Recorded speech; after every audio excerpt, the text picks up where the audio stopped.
Bismillahirrahmanirrahim. Assalamualaikum warahmatullahi wabarakatuh.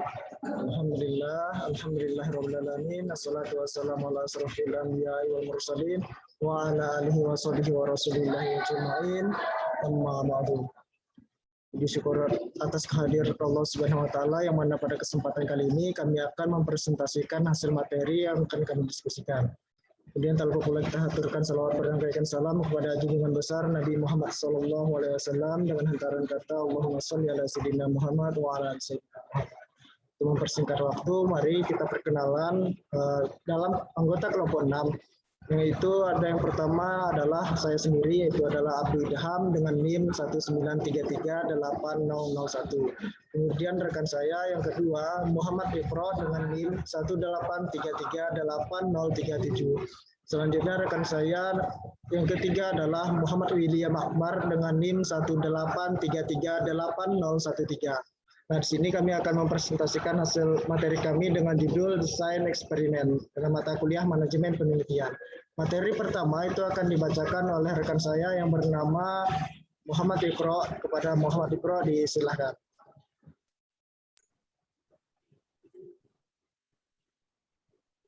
Baik, terima kasih. Assalamualaikum warahmatullahi wabarakatuh. Saya akan menjelaskan materi pertama yaitu desain penelitian. Desain penelitian atau rancangan penelitian pada dasarnya adalah strategi untuk memperoleh data yang dipergunakan untuk menguji hipotesa meliputi penentuan pemilihan subjek, dari mana informasi atau data akan diperoleh, teknik yang digunakan untuk mengumpulkan data, prosedur yang ditempuh untuk pengumpulan serta perlakuan yang karena diselenggarakan, atau khusus untuk penelitian eksperimental. Desain penelitian ditetapkan dengan mengacu pada hipotesa yang telah dibangun. Pemilihan desain yang tepat sangat diperlukan untuk menjamin pembuktian hipotesa secara tepat pula. Dalam bahasan ini, jenis-jenis rancangan penelitian dikelompokkan dengan mengacu pada Arquinto dalam bukunya Prosedur Penelitian Suatu Pendekatan Praktik.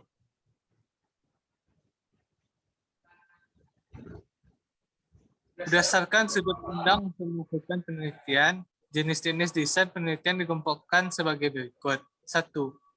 Menurut teknik pengambilan sampel, yaitu terbagi penelitian terhadap populasi, penelitian terhadap sampel, dan studi kasus. 2. Menurut timbulnya variabel. A. Penelitian dan eksperimental. 1. Penelitian deskriptif. Terbagi yaitu survei, studi kasus, penelitian kasual komparatif. Yang terbagi dua juga, penelitian retrospektif, penelitian perspektif. Dan yang terakhir, penelitian lanjutan. B. Penelitian eksperimental. Penelitian pra-eksperimental terbagi dua, pasca tes satu kelompok, pra-tes dan pasca tes satu kelompok. 2. Penelitian eksperimental semu. Terbagi dua, pasca tes dengan kelompok yang tidak diacak, dan pra-tes dan pasca tes yang tidak diacak. 3. Penelitian eksperimental sungguhan. Terbagi tiga, pasca tes dengan kelompok yang diacak, pra-tes dan pasca tes dengan kelompok yang diacak, desain Solomon. 4. Penelitian klinik. 5. Desain operasi.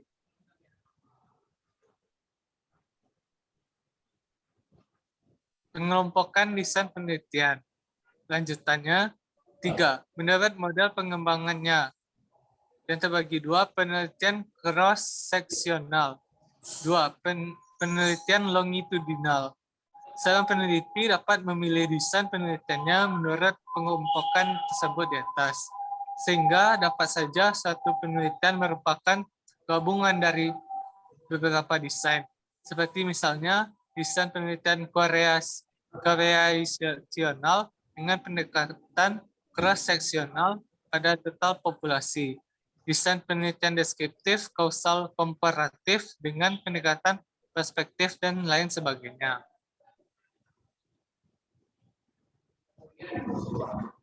Selanjutnya akan dijelaskan oleh rekan saya, yaitu Muhammad William Akbar. Pada William Akbar, disilakan. Baiklah, saya akan lanjutkan materi yang disampaikan oleh rekan saya, Muhammad Ika, yaitu pengelompokan desain penelitian. Menurut Profesor Sutrisno Hadi MA, jenis-jenis penelitian dapat digolongkan sebagai berikut. Yang pertama, menurut bidangnya. Penelitian dapat meliputi misalnya penelitian pendidikan, penelitian pertanian, penelitian hukum, penelitian ekonomi, dan yang terakhir penelitian agama. Dan yang kedua, menurut tempatnya. Penelitian dapat meliputi misalnya penelitian laboratorium, penelitian perpustakaan, dan penelitian kancah. Dan yang terakhir, menurut pemakaiannya. Penelitian dapat meliputi penelitian murni dan penelitian terapan.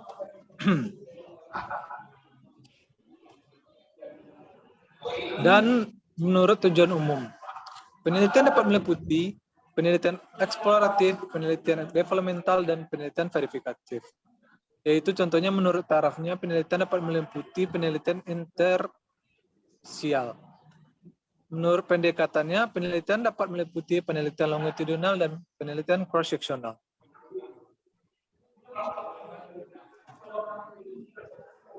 Di sisi lain, Dirjen Pendidikan Tinggi menyebutkan salah satu cara penggolongan mengenai macam rancangan penelitian berdasarkan atas sifat-sifat masalahnya. Berdasarkan atas sifat-sifat masalah tersebut, rancangan penelitian dapat digolongkan sebagai berikut. Yang pertama, penelitian historis. Yang kedua, deskriptif. Yang ketiga, penelitian perkembangan. Yang keempat, kasus dan penelitian lapangan. Yang 5, 6, 7, 8 itu korelasional, kausal komparatif, eksperimental sungguhan, eksperimental semu, dan penelitian tindakan. Selanjutnya, tujuan penelitian. Tujuan penelitian adalah mendapatkan suatu rumusan hasil dari suatu penelitian melalui proses mencari, menemukan, mengembangkan, serta menguji suatu pengetahuan. Untuk tujuan penelitian secara rinci dibagi menjadi dua jenis. Untuk penjelasannya selengkapnya sebagai berikut. Yang pertama, tujuan penelitian ilmiah. Secara ilmiah, penelitian merupakan usaha untuk mengetahui suatu unsur hal. Namun, pengetahuan yang didapat tidak dapat dimanfaatkan secara langsung. Nama lain dari kegiatan ini adalah basic research atau yang juga disebut dengan pure research. Yang kedua yaitu tujuan penelitian praktis. Tujuan praktis dalam penelitian adalah hasil yang sama dimanfaatkan langsung dalam kehidupan. Penelitian ini disebut juga dengan applied research, sebuah penelitian untuk menetapkan nilai terhadap suatu barang. Contohnya adalah dalam menentukan harga barang yang akan dijual.